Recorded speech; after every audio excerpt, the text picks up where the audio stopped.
हम तो चढ़ाते हैं फूल और फल भगवान के चरणों में, श्री चरणों में, और रावण ने क्या चढ़ाया? शीश अपने। किसकी जगह पर? फूलों की जगह पर। कि मैं विशेष कैसे बनूंगा, लोग मेरी महिमा कैसे गाएंगे, मुझे महान कैसे कहेंगे। फूल तो हर कोई चढ़ाता है, दुनिया चढ़ाती है, और मैंने भी फूल चढ़ाए, तो मेरे और उनमें अंतर क्या है? तो रावण ने क्या चढ़ाया? अभिमान बस। कैसे? अभिमान बस, अहंकार में आकर, अहंकार में आकर। अखाड़े में भगवान राम के बाण से छत्र और मुकुट रावण का नीचे गिर गया, और रावण ऊपर से उठा, नीचे आया और अपने मुकुट को उठाकर सिर पर धारण करने लगा। मंदोदरी ने हाथ पकड़ लिया। स्वामी पतिदेव, जो गिर गया है उसे क्यों उठाते हो? ये तो अपशकुन है। गिरे हुए को उठा करके सिर पर रखना अपशकुन है, इसे ऊपर नहीं रखते सिर पर। रावण ने बड़े अभिमान भरी वाणी में मंदोदरी को उत्तर दिया, तुम मेरी धर्म पत्नी होकर भी मेरी महिमा को जानती नहीं। जब मैंने अपने हाथ से अपने 10 सिर उतार करके भगवान शंकर के चरणों में रख दिए, तो उसको तो नहीं जानती कि मैंने कितना बड़ा काम किया। दुनिया फूल चढ़ाती है, मैंने सिर चढ़ा दिए, मैंने अपने आप को ही समर्पित कर दिया, उनके चरणों में रख दिए। वो नहीं देखा तूने? अब एक मुकुट गिर गया है, अखाड़े में विघ्न आ गया है, तो उसे उठा के सिर पे न रखो। कौन सा अपशकुन किया? 10 सिर काटे और चढ़ाए तब अपशकुन नहीं। अब एक मुकुट गिर गया है तो उसे ऊपर चढ़ा रहा हूँ, रख रहा हूँ, तब अपशकुन हो गया। तुम मेरी ताकत को नहीं जानती, महिमा को नहीं जानती। अभिमान, अहंकार एक ऐसी दीमक है जो व्यक्ति के सारे गुणों को चाट जाती है, चाट जाती है। अभिमान में आकर के, अहंकार में आकर के व्यक्ति अपने संबंधों को खराब कर लेता है, अपने रिश्तेदारी खत्म कर लेता है, केवल अभिमान के कारण। और याद रखो, अभिमान दुर्योधन का भी नहीं रहा, नारद मुनि का भी नहीं रहा, रावण का भी नहीं रहा, और राजा कंस का भी नहीं रहा। हमारा और आपका तो कहाँ रहेगा? और हमें है ही किस बात का अभिमान? हमारे पास है ही क्या? है ही क्या? कुछ भी तो नहीं। और जो कुछ है वो जाने वाला है, सदा रहने वाला नहीं है। अहंकार है रावण, अहंकार। क्यों? मंदोदरी ने बचपन में भगवान की कथा सुनी है अपने मायके में रहकर। बाली की धर्मपत्नी तारा ने अपने पिता के यहाँ रहकर संतों का संग किया है और कथा सुनी है। इसलिए अंगद ने जब आकर के बताया कि माँ, आज मैंने 2 नौजवान देखे वन में घूमते हुए, जंगल में घूमते हुए, उनके कंधे पर तरकस है, उसमें बाण है, धनुष बाण उनके बाएं कंधे पर रखा हुआ है, बलशाली लग रहे थे।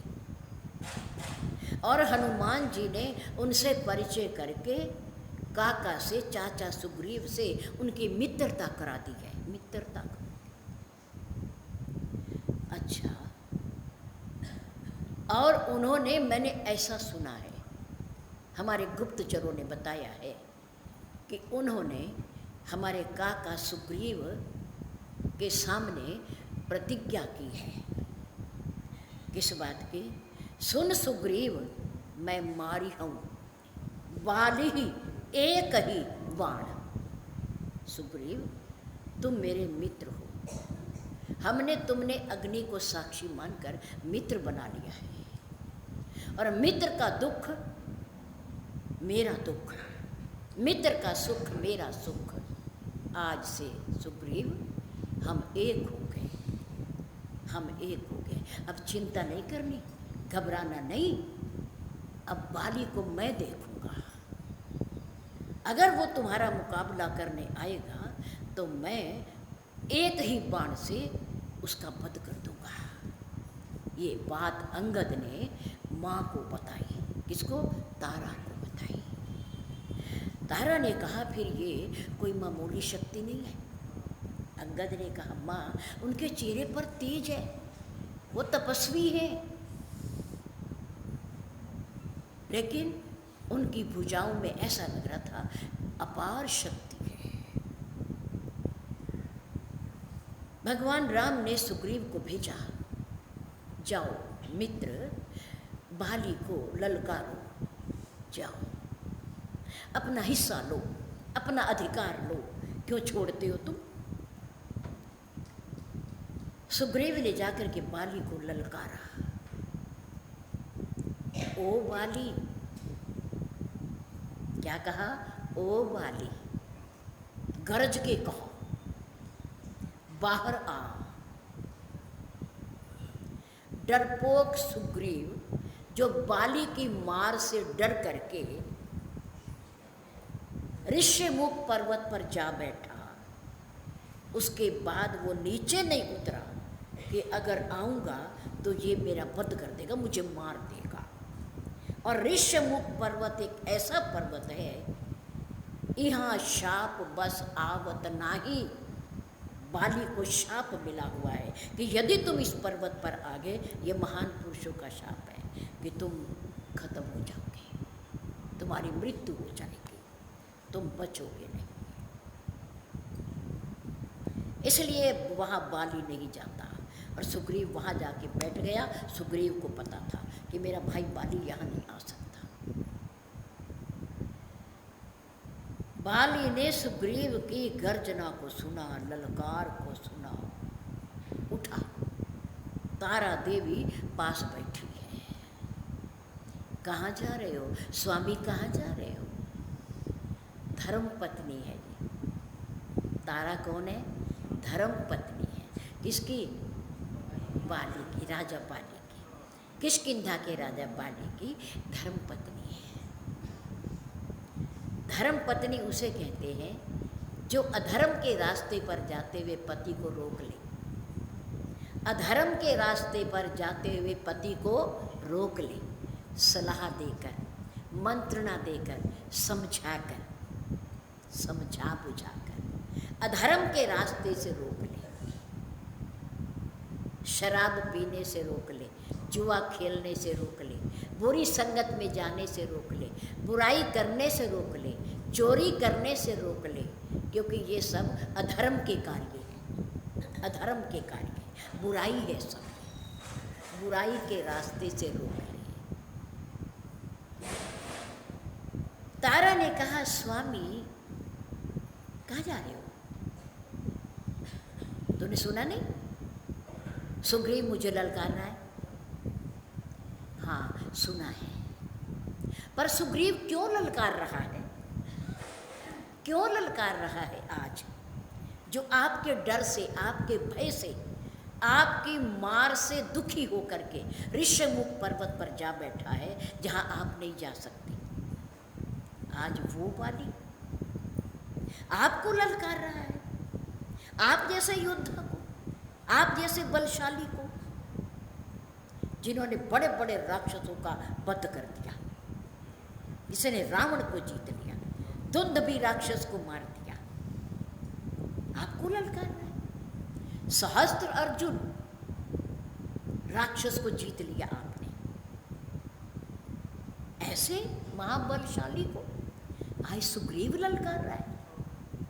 हाँ देखो, सुनो उसकी गर्जना। एक शब्द और कह दिया सुग्रीव ने, ओ बाली बाहर निकल, क्यों बैठा है अंदर महलों में चूड़ियां पहनकर। अब उसके अंदर और क्रोध आ गया और आवेश आ गया। तारा ने कहा, स्वामी इसकी गर्जना के पीछे ये सुग्रीव की गर्जना नहीं है, ये ललकार सुग्रीव की नहीं है, और किसकी है?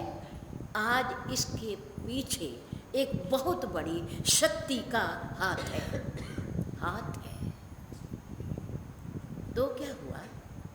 तो तुम्हारे पति की शक्ति किसी से कम है क्या? किसी से कम है? नहीं, कम नहीं है। मैं ऐसा भी नहीं मानती, आप शक्ति में कम भी नहीं हो किसी से,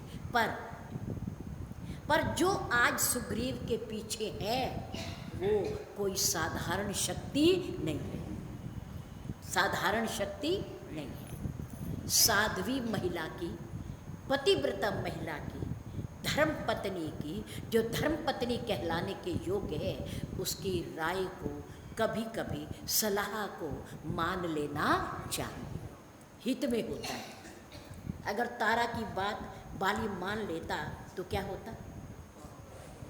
युद्ध ना होता, युद्ध ना होता, और युद्ध ना होता तो बाली का वध भी ना होता, किष्किंधा राज्य बच जाता। 2 भाई थे, आधा आधा हो जाता, दोनों बांट लेते, क्या मुश्किल थी? बंटवारे तो होते ही रहते हैं, बांट लेते, लेकिन नहीं मानी। और यहाँ तक इशारा कर दिया तारा ने अपने ज्ञान के आधार पर, क्योंकि उसने बचपन में सत्संग सुन रखा था। यहाँ तक कर दिया इशारा कि वो कोई साधारण शक्ति नहीं है। मुझे ऐसा लगता है कि कहीं वो साक्षात परमात्मा तो नहीं, परमात्मा तो नहीं। बाली ने कहा, तारा आज यदि सुग्रीव के साथ परमात्मा भी है, ईश्वर भी है, तब भी उसकी ललकार को मैं सुन नहीं सकता, स्वीकार नहीं कर सकता। आज मैं जाऊंगा जरूर। कहे बाली, सुन भीरु प्रिय। भीरु क्या अर्थ है इसका? डरपोक। महिला का स्वभाव बड़ा डरपोक होता है। वैसे ताकतवर भी होती है और डरपोक भी होती है। अपनी भलाई के लिए, अपने स्वार्थ के लिए महिला कुछ भी कर सकती है, कुछ भी कर सकती है। इतनी पराक्रमी है, इतनी बलवान है, इतनी शक्ति रखती है। ये दुर्गा का अवतार होती है, लक्ष्मी का स्वरूप होती है ये देवियाँ। और जब भयभीत होती है तो अंधकार में एक छोटे से जानवर की, किसी की भी आवाज़ सुन के भी डर जाती है। आवाज़ सुन के भी, एक दीवार पर लटकी हुई रस्सी को देखकर डर जाती है कि ये कहीं सांप ना हो, कहीं सांप ना हो अंधेरे में। और अपने स्वार्थ के लिए, अपनी भलाई के लिए, अपने हित के लिए ये कुछ भी कर बैठती हैं, कुछ भी कर लेती। लेकिन आज बाली कह रहा है अपनी धर्म पत्नी तारा को, जो साध्वी है, जो 5 कन्याओं में आती है, विधवा होकर के भी विधवा नहीं है, विधवा होकर के भी विधवा नहीं है। एक मंदोदरी है, वो भी विधवा होकर के विधवा नहीं है। 5 कन्याओं में उनका नाम आता है। बाली ने कहा, कह बाली सुन भीरु प्रिय। हाथ छुड़ा, अपना हाथ छुड़वा लिया। छोड़ो तारा, मेरा हाथ छोड़ो, मैं जानता हूँ। कहे बाली सुन भीरु प्रिय, समदर्शी रघुनाथ। अगर तू, उसे मैं नहीं मानता, पर अगर तू मान रही है कि वो परमात्मा है, तो भी मुझे भय नहीं है, तो भी मुझे डर नहीं है। क्या आप परमात्मा से डरते नहीं? ईश्वर से डरते नहीं? ईश्वर सर्वशक्तिमान है, वो कुछ भी कर सकते हैं।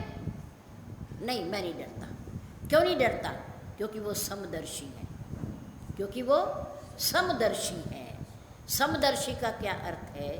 कि हम 2 भाई हैं, सुग्रीव और बाली। सुग्रीव और बाली, हम 2 भाई हैं। हम दोनों भाइयों में वो भेद क्यों करेंगे? तो सम है, सम है। उनके लिए मैं भी और सुग्रीव दोनों बराबर, क्योंकि मैंने कुछ उनका बिगाड़ा नहीं और सुग्रीव ने उनका कुछ सुधारा नहीं, बनाया नहीं। तो मेरे और उसमें वो भेद क्यों समझेंगे? अगर वो ईश्वर है तो मुझे उनसे तब भी कोई भय नहीं है। उनकी ये विशेषता है। कह बाली सुन भीरु प्रिय समदर्शी रघुनाथ। पर अगर वो ईश्वर नहीं है, वो कोई योद्धा है, पराक्रमी है, अगर फिर भी वो मुझे सुग्रीव की सहायता करते हुए मेरा वध कर देते हैं, मुझे मार देते हैं, तो भी मैं सनाथ हो जाऊंगा। मैं कितना भाग्यवान हूँ, पुण्यवान हूँ कि जिसको मारने के लिए भगवान को आना पड़ा, ईश्वर को आना पड़ा। कह बाली सुन भीरु प्रिय समदर्शी रघुनाथ। जो कदापि मोहि मारी हो, अगर भगवान हो करके भी मुझे मारेंगे वो, तो मैं पुनि होऊं सनाथ, मैं सनाथ हो जाऊंगा, मेरे भाग्य खुल जाएंगे, पता नहीं मेरी किस्मत जाग जाएगी। तुम तारा चिंता मत करो, तुम्हारी मान लो, मैंने बात मान ली, भगवान है तो भी और नहीं है तो भी मैं आज जाऊंगा, जरूर जरूर जाऊंगा। अब भगवान राम ने उधर से सुग्रीव को भेजा, सुग्रीव मैदान में है, इधर से बाली आ गया, दोनों का आपस में युद्ध शुरू हो गया, युद्ध शुरू हो गया। और बाली को वरदान है क्या कि जो योद्धा बाली के सामने लड़ने के लिए आएगा, उसका आधा बल किसके पास आ जाएगा? बाली के पास। तो सामने वाला योद्धा कितने बल का रह जाएगा? आधे बल का। कितने बल का? बाली का बल तो है ही है अपने पास, आधा सुग्रीव का बल चला गया, वो कितने का हो गया? 1.5 बल का। और सुग्रीव कितने का रह गया? आधे बल का। अब आधा बल 1.5 बल का कैसे गुजारा कर सकता है? कैसे सामना कर सकता है? कैसे ललकार सकता है? बाली को देखते ही आधी शक्ति तो सुग्रीव की खत्म हो गई और वो हो गया 1.5 बल का। अब उसने जो सुग्रीव को मारना शुरू किया, आधा बल 1.5 बल को सहन कैसे कर सके? 20 किलो का आदमी 60 किलो के आदमी से कैसे सामना करे? कैसे मार सकेगा उसे? अगर वो एक बार दबा ले तो उठ ना पावे वो, कि वो 20 का वो 60 का कोई मुकाबला है? 40-40 का तो ठीक है, लेकिन 20 और 60। सुग्रीव बाली के मुक्कों के प्रहार से इतना व्याकुल हो गया कि वो अपनी गदा गुदा सब छोड़ करके भगवान की तरफ भागा, राम जी की तरफ भागा। और राम जी देख रहे थे पेड़ की ओट में खड़े होकर के। बाली रोने लग गया, आओ मित्र आओ। प्रभु कोई मित्र नहीं, बस मैंने देख लिया, कोई मित्र नहीं, आपने मुझे मरवा दिया है। मैं तो कह ही रहा था प्रभु बाली मेरा शत्रु है, शत्रु, और मुझे मारने को तैयार रहता हर समय। अगर मैं भाग के ना आता तो आज तो मैं मर गया होता, मैं मर गया होता प्रभु, बस अब ना कहना मुझे। मेरे राम ने सुग्रीव के ऊपर अपना कर कमल रखा, उसके शरीर को मेरे प्रभु ने अपने कर कमल से स्पर्श किया। परसा शीश सरोहरू पानी, कमल रूपी हाथ से मेरे राम ने सुग्रीव के शरीर का क्या किया? स्पर्श किया। चमत्कार हो गया। क्या हो गया? चमत्कार हो गया। सुग्रीव कहने लगा, ओ प्रभु मुझे तो कुछ भी नहीं, थकावट चोट मार सब ठीक हो गई, कुछ भी नहीं। ऐसा लग रहा हो जैसा मैं कहीं गया ही नहीं। प्रभु ने कहा अच्छा तो कोई बात नहीं, अब तुम बताओ क्या रहा। प्रभु मेरा भाई बहुत बलवान है, वो 60 किलो का, मैं 20 किलो का रह गया, बताओ मैं उसका सामना कैसे करता। और आपने मेरी सहायता ही नहीं करी, मैं लड़ता रहा वहाँ अकेला अकेला, और वो भी 20 किलो का, मैं तो लड़ता रहा, मुझे मार देता वो।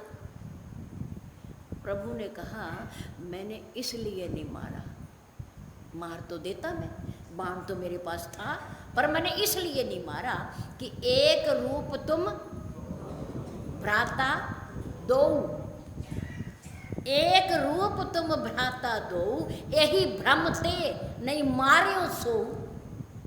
इसी भ्रम के कारण, संशय के कारण मैंने नहीं मारा उसे, क्योंकि तुम दोनों की शक्ल, आकार, शरीर सब एक जैसा था, सब एक जैसा। प्रभु ये आपको पहले नहीं पता था ना, पहले नहीं पता था। भगवान राम ने पहली बार युद्ध करते समय बाली को इसलिए नहीं मारा, ये तो एक बहाना था सुग्रीव को बताना कि तुम एक रूप तुम भ्राता दो। 100 बच्चों में अगर किसी माँ का बच्चा खेल रहा हो तो वो अपने बच्चे की बाह पकड़ के ले आएगी, माँ पहचानती है कि मेरा बच्चा कौन सा है। ये तो सृष्टि के रचयिता हैं, ये तो भगवान हैं, ये तो अंतर्यामी हैं।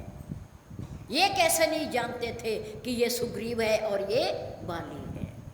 जानते थे, पर जानते हुए भी उन्होंने बाली के प्रश्न का उत्तर दिया है, सुग्रीव को नहीं पता।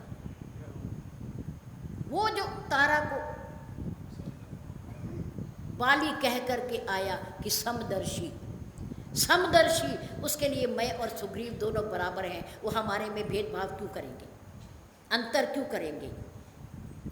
भगवान राम ने उस प्रश्न का उत्तर दिया। मेरे राम वहाँ भी थे, कहाँ? बाली के महलों में, जहाँ तारा और बाली का आपस में वार्तालाप हो रहा था। इसका प्रमाण आगे भी देंगे राम कि तुम आपस में बातचीत कर रहे थे, मैं वहाँ था, मैं तुम्हारी बातों को सुन रहा था। हरि व्यापक सर्वत्र, मेरा राम ऋषि मुख पर भी है, सुग्रीव से भी बात कर रहा है, मेरा राम तारा के महलों में भी है, तारा और बाली की बातें भी सुन रहा है, उन्हें सब पता है। समदर्शी रघुनाथ, उन्होंने समदर्शी होने का प्रमाण दिया। बाली, मैं समदर्शी का प्रमाण दे रहा हूँ क्योंकि मैं परमात्मा, मैं ईश्वर हूँ। तुम्हारी पत्नी ने जो कहा वो सत्य कहा, वो ठीक कहा, झूठ नहीं कहा। उसने प्रमाण दे रहा हूँ तुम्हें, मैं तेरा वध कर सकता हूँ, मेरे पास शक्ति है, मैं जानता हूँ कि बाली कौन है और सुग्रीव कौन है, पर मैंने तेरा वध नहीं किया क्योंकि मैंने तेरे प्रश्न का उत्तर दिया है, उत्तर दिया है। भगवान जानते हैं। मेरे राम ने कहा सुग्रीव, तुम्हारा आकार एक जैसा, शरीर एक जैसा, शक्ल एक जैसी, तुम दोनों भाई हो आपस में, और मैंने इसी भ्रम से तुम्हें मारा नहीं, उसे नहीं मारा, मैंने बाण नहीं चलाया। अगर धोखे से मेरा कहीं बाण चल जाता और बाण बाली की जगह तुम्हें लग जाता तो मैं तो मित्र का घाती बन जाता, तेरे साथ मेरा विश्वासघात हो जाता, मैं मित्र को मारने वाला बन जाता, पाप लग जाता मुझे। जिसको मैंने रक्षा का वायदा किया है, वचन दिया है, उसका मैं हत्यारा बन जाता, मैं कैसे चलाता बाण। पर सुग्रीव, एक मौका और, एक अवसर और, अब तुम जाओ, अब मैं देखूंगा। सुग्रीव ने कहा अब कैसे पहचानोगे कि सुग्रीव कौन है और बाली कौन है? प्रभु ने कहा मैं बता रहा हूँ ना। मेरे राम ने अपने गले की माला उतार करके किसको पहना दी? सुग्रीव को पहना दी, सुग्रीव को पहना दी। अब जाओ, अब जाओ तुम, अब मैं देख लूँगा, मुझे पहचान हो जाएगी। कितनी सरलता है, कितना भोलापन है भगवान में, कितने अनजान बन रहे हैं सब कुछ जानते हुए भी, कि तुम जाओ, मेरी माला पहन के जाओ, मैं पहचान लूँगा कि ये सुग्रीव है और ये बाली है, तुम जाओ। अब सुग्रीव ने कहा प्रभु ध्यान रखना, अब के बच के नहीं मैं आने का, अब तो भाग के आ गया था मैं, अब नहीं बच के आने का, प्रभु ध्यान रखना। प्रभु ने पक्का ध्यान, तुम अब जाओ, एक मौका और। सुग्रीव बड़ी शान से मैदान में जाकर के खड़ा होकर के बाली को ललकार रहा है। बाली ने कहा, तारा सुन रही हो? पता नहीं कैसे बच के चला गया वो, बचता ना वो मेरे हाथ से खड़ा रहता। अब फिर आ गया है, अब फिर आ गया है। तारा ने कहा, तो लड़ना कोई जरूरी है क्या? लड़ाई ना करो, भाई है तुम्हारा, सगा भाई है, आधा हिस्सा उसे बांट के दे दो।